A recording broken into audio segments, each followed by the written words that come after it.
Start. सबसे बड़ी बात मैं कहना चाहता हूँ कि मैं इतनी मेहनत से वीडियो बनाता हूँ, लेकिन मिल रहे हैं व्यू, लेकिन इतने नहीं, कोई अच्छा रिस्पॉन्स नहीं मिल रहा सब। और एक बात मैं ये कहना चाहता हूँ कि अगर लक्ष्य की प्राप्ति हो जाए तो फिर भी कुछ ना कुछ सीखते रहो।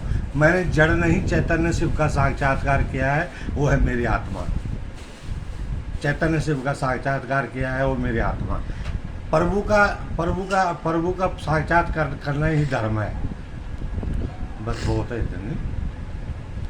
थोड़े और बोल लो। स्वाध्याय की सम्मति से ही परमात्मा का साक्षात्कार होता है। Religion is God, religion is realisation of God. Religion is realisation of God, Swami Vivekananda ji ने कहा था। वैसे ऐसी बात नहीं है, सही टाइम पे अगर कोई सही काम करे। अगर मेरी मैंने 20 साल के बाद, पहले से पढ़ता रहता था कुछ ना कुछ, लेकिन अगर मैंने इससे पहले अगर इतनी लगन से पढ़ा होता तो आजकल जैसे बागेश्वर धाम वाले जो गुरुजी हैं उनके जैसे मेरे पास भी भैरव सिद्धि होती। क्योंकि भैरव सिद्धि की मैंने किताब पढ़ी है, हमारे इष्ट देवता भी भैरव है और शिव ही भैरव है। आज मेरे पास भी सिद्धि होती, मैं भी लोगों का भला कर रहा होता, आश्रम होता या कुछ ऐसे मेरे पास भी होता। लेकिन क्या करें, अब टाइम बुढ़ापा आ गया।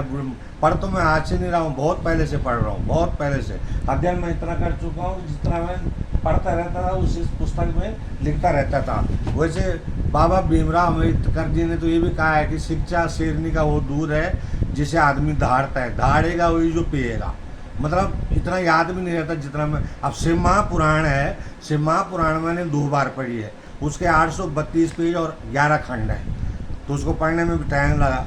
मैं मानता हूँ कि आज लोग शास्त्रों से पढ़ के अपने अपने आश्रम को, अच्छी बात है, सेवा करते हैं। जैसे अनिरुद्ध आचार्य जी हैं, वो सेवा करते हैं, सेवा कर रहे हैं, ज्ञान बांट रहे हैं, वृद्ध आश्रम चला रहे हैं। तो ऐसा मेरा भी कोई आश्रम होता, मैं भी यहाँ पे ऐसा ध्यान लगा के बता देता कि हाँ ऐसा है वैसा है। लेकिन अब टाइम नहीं है, क्योंकि जो भैरव सिद्धि है जो उस पर किताब छपी थी एक, वो थे पंडित वाई अंजा तूफान, जलंधर में रहते हैं। उन्होंने उस पुस्तक को पढ़ के भी आदमी सिद्धि कर सकता था, भैरव सिद्धि। लेकिन क्या है कि उसके लिए 40 दिन की कठोर साधना होती है, वो अब नहीं हो सकती। वो स्वस्थ शरीर चाहिए उसके लिए। मेरे को तो वैसे भी हार्ट की प्रॉब्लम है, पर ये मैंने और एक बार और कहता हूँ, उम्र भर सीखते रहो। ये उम्र कम पड़ जाएगी पर आप सीख नहीं पाओगे, इसलिए कुछ ना कुछ ये लक्ष्य की चाहे प्राप्ति हो गई पर फिर भी सीखते रहो। बहुत है इतना आज के लिए है।